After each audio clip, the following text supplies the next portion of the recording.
Gafadala jarri duritti garahe jarri bare barse soda manabahe ilmeda thalima barbachana nahe utumana gabu gandam behne tae akka jarri hula namme kalakae bela darga guma sabare gatae rakina me gage sadabre kare biyam bene dake kadattu itae yo hargate nyate dabudi setae Maruma nida terakate belahe meka tu jalkabe jada bedebe tiko tu ratabe ilmi bakkangahe allame debihe barsi sutti tae galende nya khidma deni tigatae wa rabbi sakene wallala dangahe silam manni tae tae du da jama natamanna lika akabisalama Seenaa biyya teenyaa keessatti barri isaa bara impaayirri mootummaa Itoophiyaa sirna amantii takka aadaa takka afaan tokkoof eenyummaa tokkotti amanuun dhuunfatamee lammiiwwan biyyattii hundi iftaanii jiraachuudhaaf dheebotaa turan keessatti ture. Kan godina Harargee Ba'aa Aanaa Kombolchaa naannawa Tuulaa Mansuuritti Sheeyni Sheekanii Sheek Adam Tuulaa dhalatan. Harara dhaabbanne barasaniif duuba yoo millanne waggaa 105 har'aa dura ta'uu isaati jechuudha. Ani Adam Ahmad maqaa qoosaa abbaa kiyya Ahmad waan jedhaniin Ahmad jedhaniin Adam Ahmad Ibrahim. Bakka itti mataan kiyya lafa bu'e mana kana arginu. Umrii ijoollummaa tiyyaa adoo qaraatiin ta'in dur namni ijoolleedha horii tiisa. Adoo horii tiisuutiin horiirra gama garaatiin deebi'e. يا ربي فلو قلتي حقيقة إسلاما نتمنى لقاءك بالسلامة يا ربي فلو قلتي حقيقة إسلاما نتمنى لقاءك بالسلامة Sheeyni Sheekanii Sheek Adam Tuulaa umrii ijoollummaa isaaniitiin jaalala darasoota naannawa isaanii jiraniif qabuun booji'ame. Ilmi amantii Islaamaa muuxaaluudhaaf murteessee aaliman naannawa isaa jiran irraa ilmi diin barachuu akka eegaleefim waggaa hedduudhaaf ulamaawota naannawa isaa jiran irraa ilmi diin barachaa akka turan dubbatu. Oyi boomsoo ta'e nama ijoollee mitiire nama uccuu adii kanaan fedhalaaf dirasaa tan. Sanii abbaan kiyya hangafatti aanu baradhu yeeti gad lakkise. Ni fuudhanii duuba lakkise barnoota lakkise. Yoggaanan jal'ee ban tiikadawunii kana lakkisee ganda kana jira bakkattoon barat itti baratan guddoon wali baratuusaa jira isaan biratti deebi'e didee eeggaa didee dhiisaa jabbaan kiyya kanuma keessaan waan dabin waa baasu achiin raatii seene jechuudha. Namoota barsiisuutu ganda kana jira. Barataasaa dhiitu mana keenya jira. Barataasaa kanatti eegalee jechuudha. Akkaataa eegalee kiyyaa akkaataa akka ajaa'ibaati. Akka namni ijoollee itti barattu miti. Akkuma namni guddaa itti baratuttiin kitaaba irraa baratan kanarraa waan silaa ijoollee alifarraa barsiisan na barsiisaa ni san. Sheek Muhammad Ibrahim jedhaniini inni warra gama Baabbileeti na barsiisee harfii na barsiisee kitaaba kana yoggaa takka isana arraba kanama quraanaatti quraanan beeku gaafa san. Quraana arraba arraa kanaan qabadha barumti hiikaan qabadha akkasiin na faciisee booda harfii baradhe jechaani.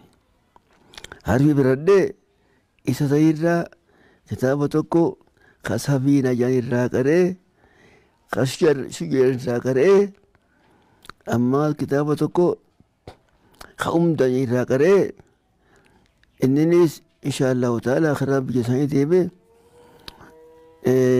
umrii isaa booda biyya isaanii du'enni Sheekh Muhammad Ibrahim korkoroo jedhan jechuun tokko isa kana amma isa kana jammarraa hanga dhumaatti yoo xiqqaate ama 5 ni ta'e isa kana wajjin jiraachuun kiyya. Qanii dura bare kanarraa ama 5 yoo xiqqaate ni ta'e jechuudha. Xiqqaate ama 5. Eegas booda sheeka tokkoon dhufe kunoo gaara ganda warra Bakaroo jedhaniini achi dhufee qubatee isarratti eegalee jecha waan eegas booda gaara san yoo xiqqaate ama 10 ni geenye jechuu gaara san keessatti. Gaara sanitti barnoota waan yookaan murtiilee waan islaamummaadhaa guutuu ilaa minhaaj jedhanitti isa biraan ta'e jechuudha. Jalaa qabee Qaasimii jedhan Zubad jedhan Minhaaj jedhan Xullaab jedhan ilaan gachiitti gaara san ama 10 yaadamu gaara san. Amma namoonni beeku manguddoon san dhufuullee jiraatilleedha. Gurguddoon san hin jirtu namoonni gaafa san jiru ijoollee ni jirti. Eega booda isheen kun xiqqaachuunis fayyaa dhabee aduun nuti gara ala baanee jechuudha. Ala baanee garuu kitaaba inni nu barsiise kana olittillee aduu bakka boottilee hedduun biraatiin kan amma inni barsiise kana deebi'uudhaan hanga amata 3 takka yookaan ama 2 takka ni ta'a. Kana booda walmi nuu dura jiru akka isin jettan kun hin ta'uu nuun jedhanii afaan Arabaa barattan malee akka kana barachuu hin dandeenyu nuun jedhan jechuudha. Gama afaan Arabaa deemne afaan Arabaa jechuun naawwii jedhan takka sarfii jedhan ma'aanii jedhan takka tamuggaalee mantiqa jedhan yoo kana barattan malee barnoonni isin barattan kun gugoo nuun jennaan lakkiin gara barnoo tanaa deemne jechuudha. Barnoonni kunis yoo xiqqaate hedduu zamana bareedaa harkannee barsiisonnis akka gaarii barsiisan khayruunis gaariidha. Kana keessatti walii gara ama 5 ta'uu danda'a jechuudha. يا ربي فنو قلتي حقيقة إسلاما نتمنى لقاءك بالسلامة. يا ربي فنو قلتي حقيقة إسلاما نتمنى لقاءك بالسلامة. Aalimmaniifim ulamaawota ilmii diin islaamaa barsiisan hedduu irratti kitaabbilee amantaa musliimaa gurguddaa garagaraa barachuudhaan ilmii diin sirritti funaannatanii beekumsa amantaa guddaa eega horataniin booda maatii isaa biratti deebi'uudhaan masgida naannawa isaa jiru tokkotti ilmii diin islaam barsiisuu akka jalqabaniifim beeytoota amantaa musliimaa hedduu oomishuudhaan hawaasa akka tajaajilaniif baasanii akka jiranis sheeyni sheekanii Sheekh Adam Tuulaani dubbatu. Waajifaagaa barnoonni kun tuujii bahara hanga warraa borraa rabbanne ani barsiisuufi asii gade jechuudha. Bakka tuu inti galle hoo masjiiduma irraa yaane kana jechuudha. Manni inti galle usmanuma kana halkun hamma kana ijaarame kana cita qaba sangaa. Asitti barsiisuun ture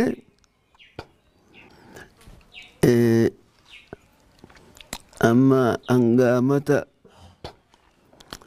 25 takkaa'u 30 takka waan baranne kana taariyaa tana hanga ishee gabbeessinutti namoota barsiifnuu fi kanaas fi qabnee waliin jiraannee haareum waan duhaariyaa tana dhugaa yommaa si irraa raawwanne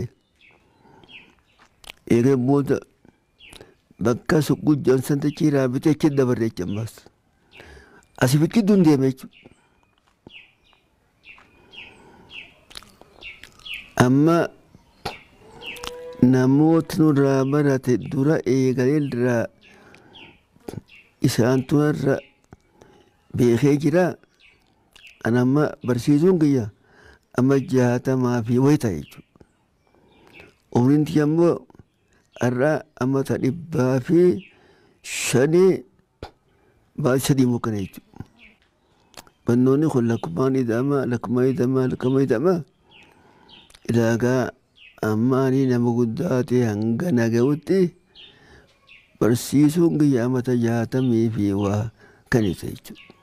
يا ربي فنوب حقيقة إسلاما نتمنى لقاءك بالسلامة يا ربي فنوب حقيقة إسلاما نتمنى لقاءك بالسلامة Shayini sheekanii sheeka Adam Tuulaa hanga guyyaa irratti ilmi amantaa Islaamaa barsiisaa kan jiran ta'uudhaafim carraaqqii cimaa taasisaniinis aalimmanii fi ulamaa'ota akka isaanii kan diin Islaamaa barsiisan hedduu oomishuu bira dabree darasoota yookaan barattoota amantaa Islaamaa kumaatamaan oomishuudhaan beekumsa dhugaatiin qaree dhaloota wallaalarraa akka baraaraniif eebbisee majliisa amantaatirraa baasee akka jirus namoonni seenaa sheeka sheekanii kana itti dhiyeenyaan beekan ni dubbatu.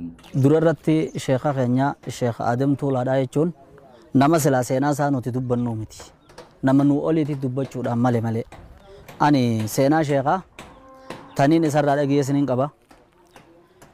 Taniin umriidhaan hin dhaqqabin taniin irraa dhageessiniin qaba. Taniin ammas irraa arkee fi tiyyaa beekuusiniin qaba. Taniin osoo isarraan dhageessin nama biraarraa dhageessiniin qaba. Seenaan sadeen kun yoo nufi waliif finne sheeyni durarratti waan kannaa rabbiin nuu kanne yeroo tana keessatti kannaa rabbiin nuu kanne qananiisaa rabbiin nuu qananiise ta'uudhaatiitu irraa beekama. Sheeyni keenya waan isarraa dhageenye keessatti waan si ajaa'ibsiisu wanni inni beekamuun baay'isee guddinni laal yoo nufi manguddummaa dhufe akka nama dubbii manguddummaa qofa beekuutitti haasa'ee fixa hayyummaadhaan.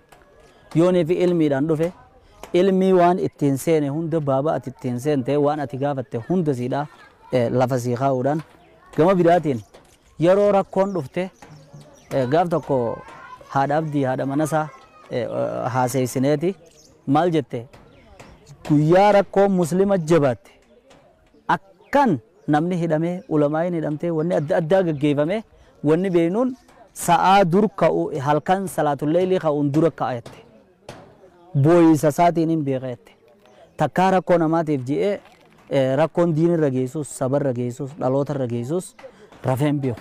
Sheeyni keenya sheeka diinii fi barnoota diinii fi hayyummaadhaa fi qaroominaa fi waa hunda walitti qabate. Warri ammaan tana arraan tana qaroome jedhan kun hundi isaanii qaroominni isaanii osoo nufi walitti fidanii kan yeroon inni barate san yeroo teknooloojiin hin jirre san barate warri teknooloojiidhaa kunii fi inni walitti hin dhiyaatan. Gama nasihaa qaceelfama irshaadaata tawjiihaata guunii fi qaceelfama waa'ee duniyaarra kennuuf. Gama biraatiin akkuma dubbatame sheeyni keenya barattoota meeqa barsiisee GM dhaabbata kanatti himuudhaaf baay'ee nama dhiba. Akkamin nama dhiba. Ama waggaa 60 ol barsiise. Kani suqul taa'ee barsiisee fi kani ganda Usmaan taa'ee barsiisee fi kani deemaa majliisa barsiisee iddoo waggaa 60 ol. Sheekan isaa keessa warra inni barsiise keessa kani kitaaba tokko irraa qara'aa inni kitaaba tokko qaraa'isee faadhaa jira. Sheeka kitaaba tokko irraa qara'aa inni deebi'ee sheeka sanirraa amma sheeyni sun ammas kitaaba biraa irraa qara'u faadhaa jira. Osoo ijoollummaarraa barsiisuu eegale.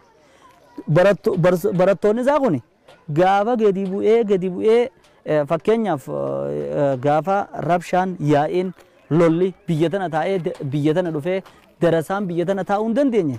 Darasaan meeqa gabbuute jenna. Toora nama 300 gabbuute. Takkaa darasaan isaa toora sun gadi hin buune. Wuli nama 500, 600, 700 deebi waggaadhattiin beeka baanaa beeki waggaa tokko keessatti deebi gaafa 2,000 geessuu jira.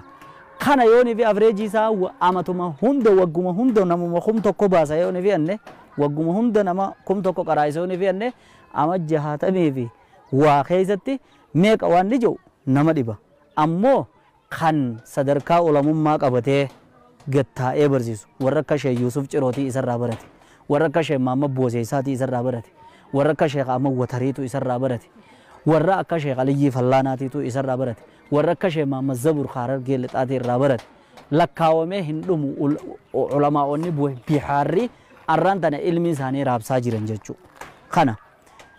Kana malee sheekni yeroo dabarte yeroo dukkanaa san keessatti waan ajaa'iba sitti ta'u keessa nu bilbileeti yeroodha sila baafannu isin qabuudhaa deeman ogguun ifi jan bar badii jechuu yoo ifi dhagee nu bilbilee kottu makaddaa fudhadheetiin jira firaasha fudhadheetiin jira si wajjiniin hidhama akkana jettee biyyaa baate taanaan nu cabsite kottu ji'eeti nama adda addaa mataa kiyyarraa eegalee gaafa sila rakkoon jabaattee biyyarraa bahuu keenya hunda nu deebisaa ture. Yeroo aduun nutti hammaattee nutti guyyaadhaan nutti dukkanooytee sheekha bira dhufnee sheekha akkanaaf akkana jan aduun tanatti mari'atte tanarratti rakkoon adda addaa gama Abaashii wal qabattee gama gabroonfataa adda addaatiin wal qabattee guneefitti himanne sheekni haasaawuma tokkoon akka waan nutiin kun rakkoon takka nu bira hin jirre nutummaanuu mootii taane haasawaan nu tasgabbeessee biraa yaana akka yeroon biratti as deemnuu fi yeroon isa bira achi deemnu nuuf adda jechuudha. يا ربي فلو قلتي حقيقة إسلاما نتمنى لقاءك بالسلامة يا ربي فلو قلتي حقيقة إسلاما نتمنى لقاءك بالسلامة umrii dheeraa amantaa islaamaa barsiisuu irratti dabarsaniifim aalimman ulamaawota darasaafim sheekkan hedduu oomishan bu'uura taasifachuudhaan hordoftoonni amantaa musliimaatiifim hawaasni isaanii maqaa sheekha sheekkanii jedhu badhaasuu akka danda'anis sheekni sheekkanii Sheekh Aadam Tuulaanii dubbatu. Umriin ishee dheerattee miti barsiisuu keessatti namni hedduun irraa barate jechuudha. Amani mara jiru. Anuma irraa barate jechuudha kan mara jiru. Amma olaasii amma ishee mootorfaalleen sadii isaadha isaan jechuudha. Isaa achi Sheekh Ahmad Abdullaa faadhaa jira. Warra gaafaanan dura biyya tana dhufe baraterraa barsiisuu irra jiran gamaan iyyaatti allaaramuu ijoollee jedhanii mangudduma Kiristiyanaatti jira. Nama hedduun irraa garuu nama hedduun irraa barate umriin dheeratte nama hedduun irraa barate sirma irraa jiran jechuudha. Tuulaan biyya tana tuulaa jedhanii maqaa dhaloo maqaa biyyaati. Namni wanni itti hirkamu namni biyyaa fi gosatti hirkata namni. Amman gaara kana achitti nooleen na beekan tuulan na beekan nooleen na beekan asoggaan dhufe tuulan na beekan jechuudha.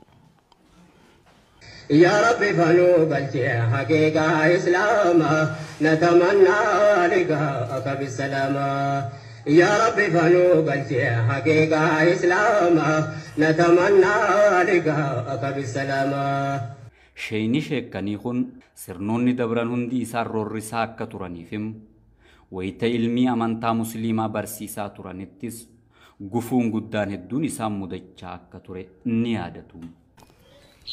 Biyya tana keessatti namoota yaanni adda addaati hedduu jira jechuudha. Biyyi tuula jantuun uumtu biyya qabeenyaati. Biyya qabeenyaa tana namni dura oltee warraa fudhachuudhaaf.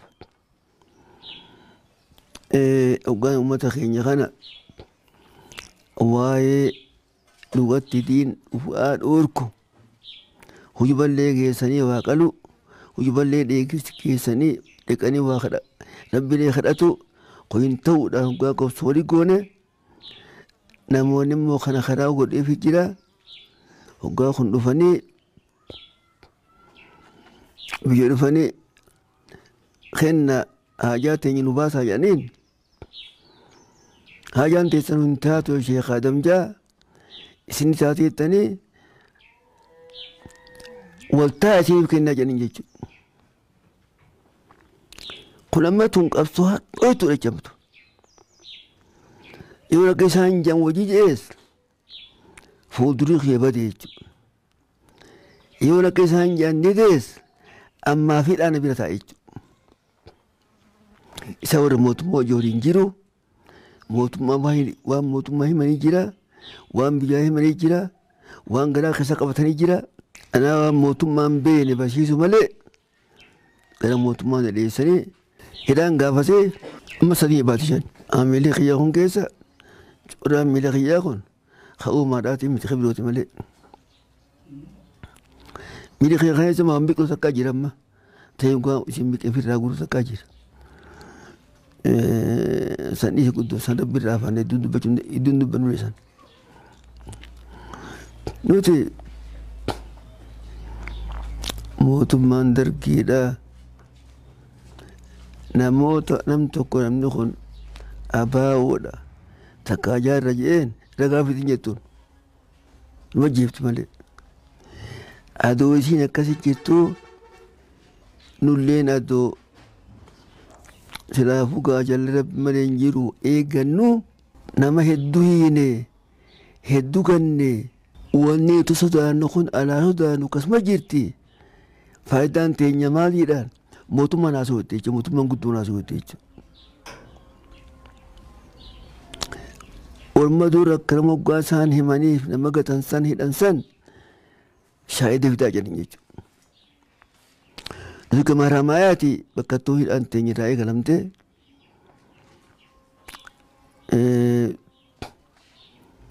shaayida ni qabna shaayidni san nuun dhihaatuu jedhan jechuudha.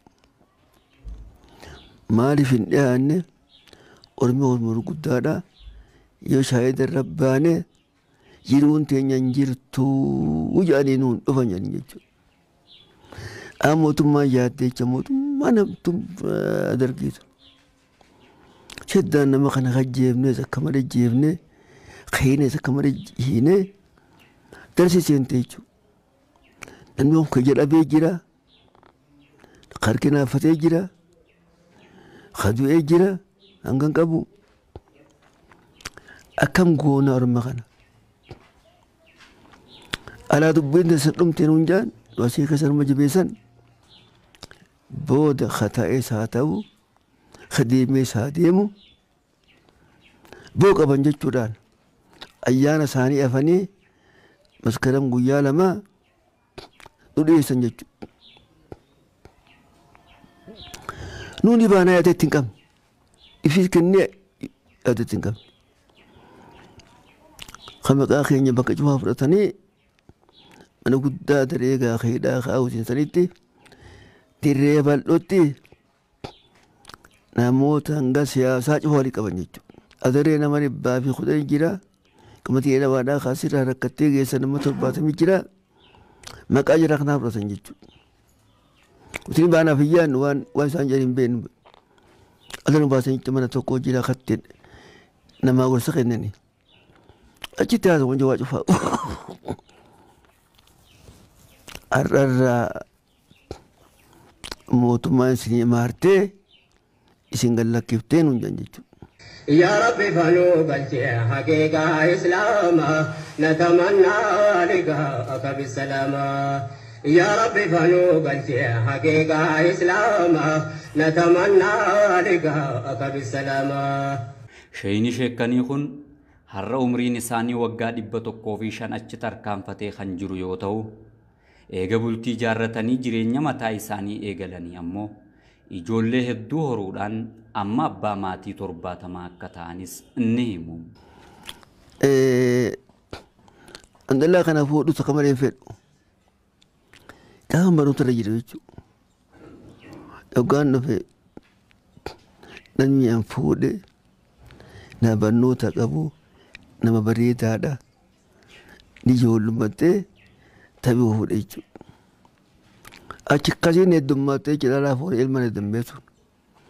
Ilmaan kiyya amanawni kiyya hormaani kiyya kan dhalaatii fi kan dhiiraa dhugaa lakkaawan 60 waa ta'e 70 deemee jechuudha. Kana keessa kan barnoota dhiibee dadhabee deebee dhiira baratee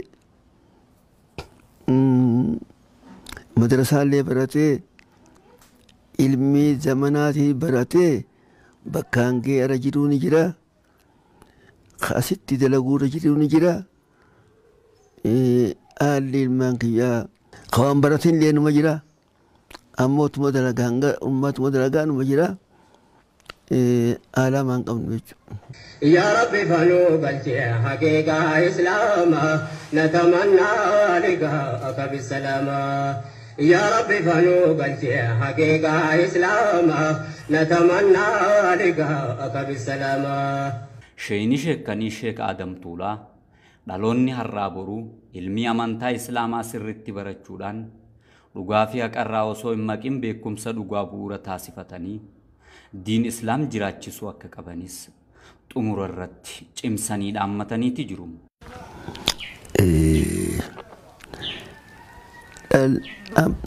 Dhaamseen dhaamu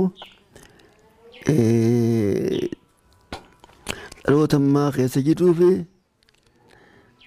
kan boodaatii fi nu oomishamna nuti nu oomishamnu jiraanna wanni aan dhaamuuf waan baratan quraana irraa baratan jecha rabbii irraa baratan jecha ulamoota gurguddaa keenyaa akka Shaafii faallee baratan kan dhoysine kan dabsine akka biyyaa dabarsitanii ka booda waan gaarii barnoonni kun ilmi wani namaa godhu nama jiraachiisa barnoonni kun akka nullee jiraachiisu kan dabsine ka dhufetti akka ormaa dabarsitanii adoon kijibne adootin idaane adoorraan irrifne tana ta'ee ani gartee tilaajuu naa dubbatte yoo irraa nuti haanee akka mootummaa jennee irrifne akka mootummaa jenneetti idaane dhaloonni booda karaa san deema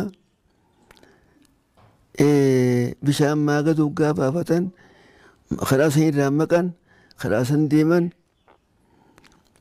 jaallenii kun nurraa isaan dabre karaa gaafatamullee nuyi akka waan nurraa baratan ulamoota irraa baratan isin islaamoonni Itoophiyaa kophallee adoon taane biyya addunyaa cufa keessatti kan dabsine waan quraanni hiikaa kan dabsine waan nabiyyiin jeellee hiikaa kan dabsine akka isaan jedhanii biyyaa dabarsitanii fuulduree keessan ifa akka gootanii fuulduree keessan bareeda akka gootanii akka fuuldureen keenya qabriidha kanaa gaafatamu teenya akka guyyaa sirraan gaafatamne diriirsatii akka biyyaa dabarsatanii dhaamaaf jechuudha. Barnoota kan ammaas waa xiqqoo miti akka dachaa deemtan akka dachaa deemtan akka dachaa deemtan. durbaratee ka'ee taraa ofii barsiisee hakki uummataan gahee gaafa daala jarri duritti gaarahee jarri baree barsiisuudhaan manaa bahee ilmeedhaaf haalima barbaacha naannahee utuu mana qabuu gandan beene taa'ee akka jarri hulaa nammeeqaa. Egaan daawwattootaa fi dhaggeeffattoota Oromiyaa Miidiyaa Neetwoork ayyaana Iida Soomanaa sababeeffachuudhaan seenaa sheekanii Sheek Aadam Tuulaa irratti fulleeffate kan isinii dhiyeessaa turre kanumaan goolamneeti jirra. Qophii kana qopheessuudhaan an kan isinii wajjin turre Uudii Muusaatiin ogeessa kaameraa keenya Naasir Obbo wajjin ta'uun qophiin Oromiyaa Miidiyaa Neetwoork kana kan itti fufu ammas turtiin teessan OMN ijaa fi gurra uummataa faana haa ta'u isinii jenna.